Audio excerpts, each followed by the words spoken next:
Like if you ask the consumer, they don't care about omnichannel. What they want is convenience. Exactly.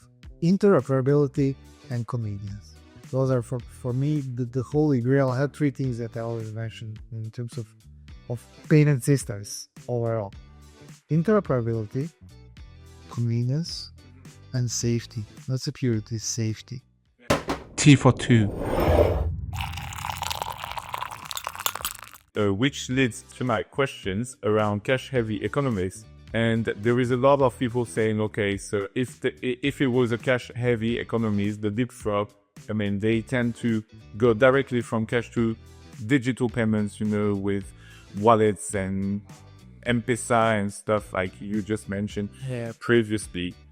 Do you think it's happening, or it's something that should be much more nuanced?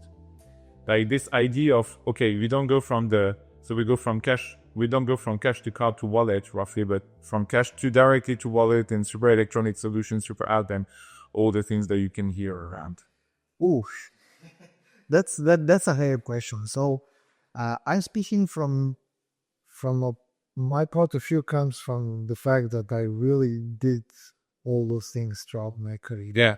Wallets, cards, ATMs, Yeah. banks, everything.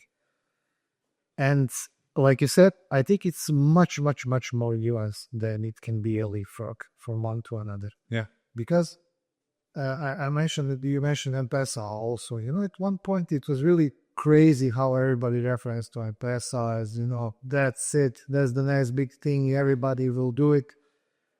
I actually participated at that time at the company where I was in EMEA in one project where huge telco wanted to introduce M-Pesa in Romania. Yeah, in Romania. And that's the thing that's not existing. Exact countries where they wanted to play exactly. And this is the same problem we had with Alipay in the super app. It doesn't work because there were the context in China that allows and financial Alipay mother's company and WeChat, Tencent to create a more wallet to fit to the Chinese consumers. I was a part of a panel a few years ago with really, one of the participants was the guy, I don't know if you know about the KexPay from Croatia, which today has like 500,000 users. No.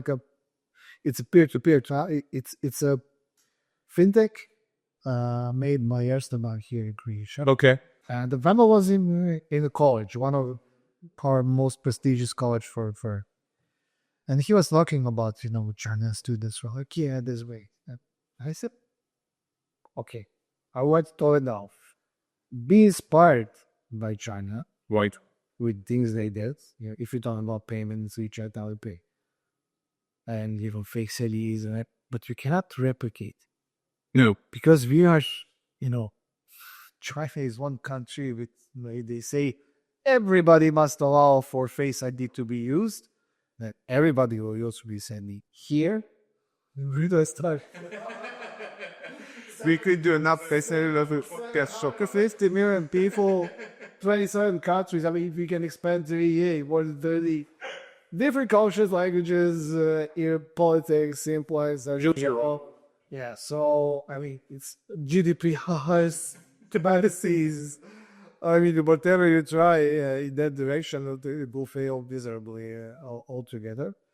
So that's why I think that not all things are applicable, especially when you're, going back to the original questions, leaping from cash to some super high digital channel.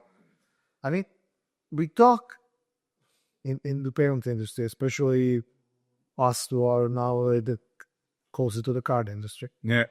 We really, really talk a lot, and we've seen a lot. I've seen a lot of failed projects, and there are some.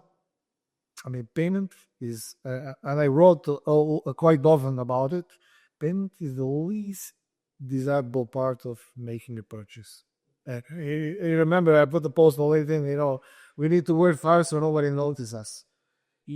As a consumer, you don't want to know about it. I mean, me as a consumer, I'm geeky. I'm geeking out because that's what I do. Yeah. But if you, as a private person, it's just fun, pay and that's it. I don't want to have 15 steps doing QR, this and that, holding my ear to pay something. Like, yeah, this is glass I want. Okay, pop, and I went, that is finished. and that is finished. And that's the truth. You made a good transition for me because I was about to come on that, but it's It's related to your question about to leave where. Yeah. I can leave from cash to card. to do what? I mean, we will need to, obviously, and this is going to happen because it's more convenient. You don't need ATMs, you need cash. You can have one piece of plastic or whatever it is to pay. But why should we transition to some other form of payments?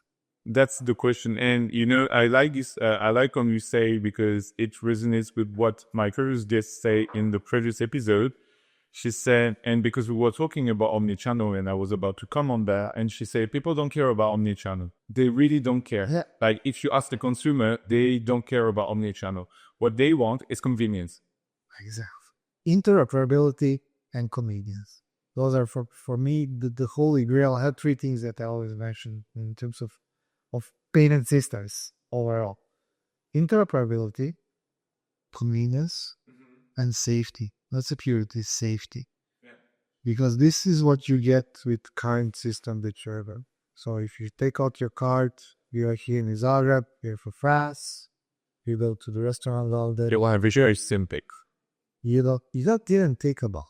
Yeah. That's the point. Coming to my question, I wanted to ask you also, because obviously there is a tension between e-commerce and face-to-face payment, because we talk about omnichannel, so we have to coin a word to talk about, the fact that it was not converging. So do you see now there is a convergence, or this is kind of a word that looks nice on the paper, but we still live with a two-sided activity? Like we could make a survey among the payment, among the seller, among people, among sales that sells, payments that sell payment services, and asking them, did you already sell? Both of them, I'm sure we will find some interesting figures. I did both. I also in e-commerce. So you did both.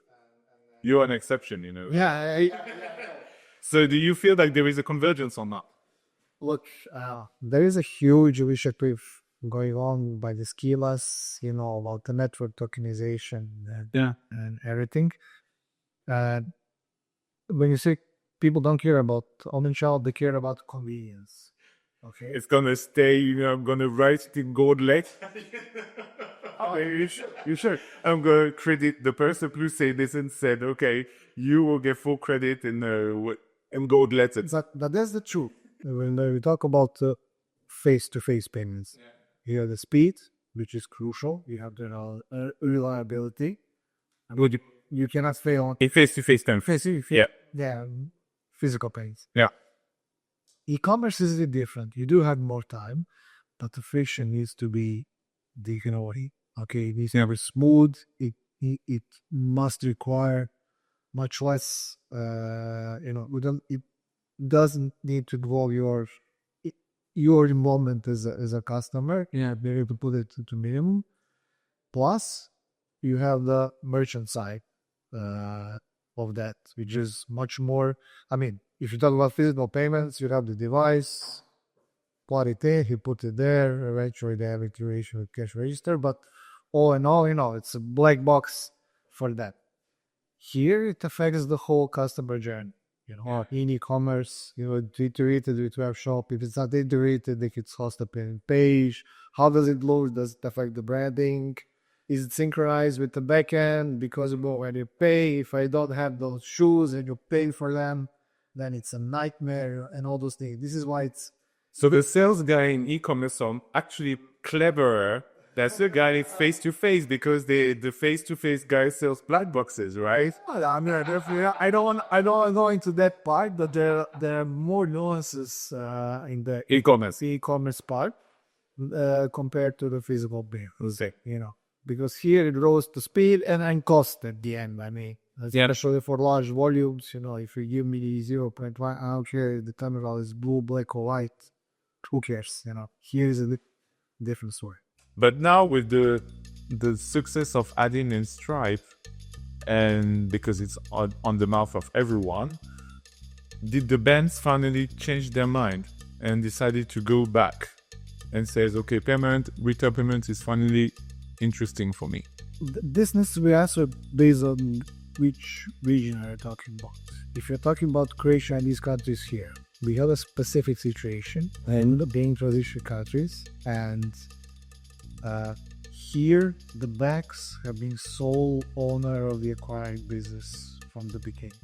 Okay, and it was a regulatory requirement? No, but I mean, there were no alien stripes or Yep. Six or whatever, those companies that were already established on the risk market.